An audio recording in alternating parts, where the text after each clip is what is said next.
എല്ലാവർക്കും നമസ്കാരം. പുതിയൊരു വീഡിയോയിലേക്ക് എല്ലാവർക്കും സ്വാഗതം.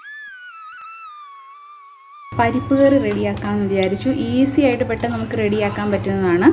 ഇതിനകത്ത് നമ്മൾ പരിപ്പ്, അതുപോലെ തന്നെ തക്കാളി ഇട്ടിട്ടുണ്ട്, സവാള, അതുപോലെ തന്നെ പച്ചമുളക്, പിന്നെ ഒരു 2 വെളുത്തുള്ളി ചതച്ചുകൂടി ഇട്ടു, പിന്നെ ഉപ്പും മഞ്ഞൾപ്പൊടിയും കൂടി ഇട്ടു. പിന്നെ അത് കുറച്ച് എണ്ണയും കൂടെ ഒഴിച്ചിട്ട്, വെളിച്ചെണ്ണ ഒഴിച്ചിട്ട് അതുകൂടാണെങ്കിൽ വെച്ചിട്ട് വേണം കുക്കർ അടച്ച് വെച്ച് നമുക്കിതൊന്ന് വേവിച്ചെടുക്കാം.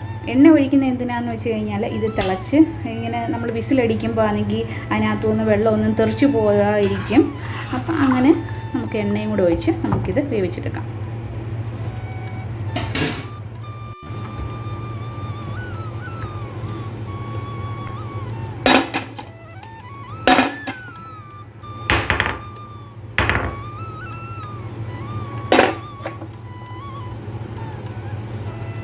ഫ്രീസറിൽ വെച്ച് തക്കാളിയാണ്. നമുക്ക് എത്ര നാൾ വേണമെങ്കിലും ഫ്രീസറിൽ വെച്ച് ഇങ്ങനെ സൂക്ഷിച്ചെടുക്കാം.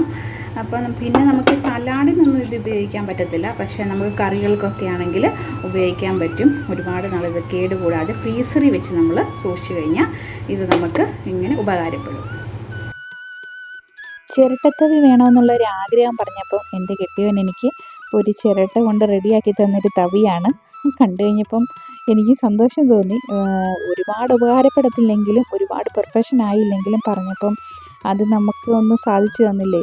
അപ്പോൾ അത് കണ്ടപ്പോൾ ഭയങ്കര സന്തോഷം തോന്നി കേട്ടോ. ഞാനത് സൂക്ഷിച്ചു വെച്ചിട്ടുണ്ട്.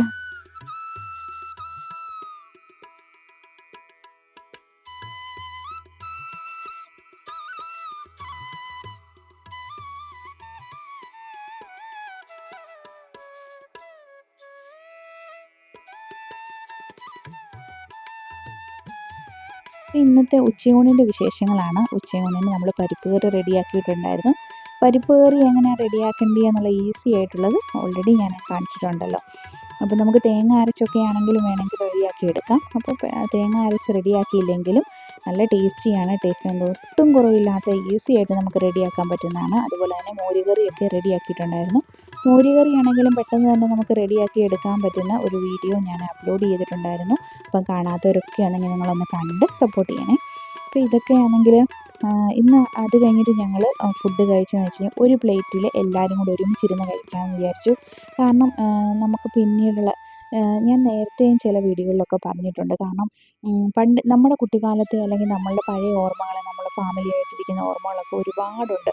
അപ്പം നാളെ നമ്മുടെ മക്കൾക്കും അതുപോലത്തെ കുറേ നല്ല നല്ല ഓർമ്മകളുണ്ടായിരിക്കണം. നാളെ അവർ മറ്റുള്ളവർ പറയാനും അതുപോലെ തന്നെ അവരുടെ മക്കളോടൊക്കെ പറഞ്ഞു കൊടുക്കാനൊക്കെ പറ്റുന്ന നല്ല നല്ല കുറച്ച് ഓർമ്മകൾ അവർക്ക് നമ്മൾ റെഡിയാക്കി കൊടുക്കണം.